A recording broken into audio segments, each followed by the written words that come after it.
The end of communism in Eastern Europe in the 1980s, early 1990s. Three main causes behind it. The Soviet Premier Mikhail Gorbachev's work with US President Ronald Reagan had shown that the two superpowers were becoming closer and could work together.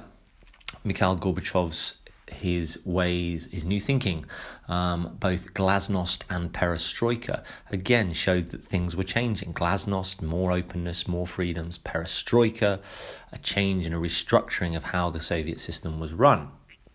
The last main cause is the fact that Gorbachev moved away from the Brezhnev doctrine and allowed members of the Warsaw Pact to choose their own way of running things.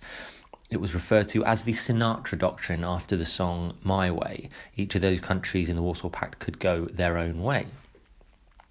The first country really in the events of this collapse that really took hold of that idea was Poland. In 1989, there were reforms in Poland predominantly led by the free trade union known as Solidarity.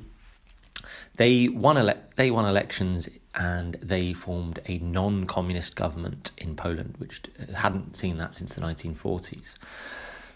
So with that example being set, there were then more free elections in other Eastern European countries. Hungary was the next country to take that step and have free elections. And Gorbachev again said he would not interfere. He would not send Soviet troops in to disrupt these elections.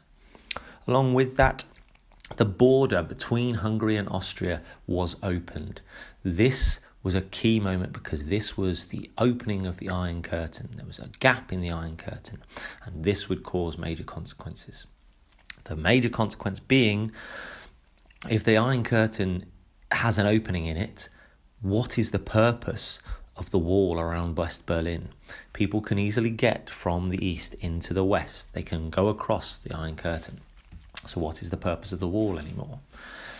Other Eastern European countries, Czechoslovakia, Bulgaria, Romania, all saw free elections, some with some pretty brutal ending of the communist rulers.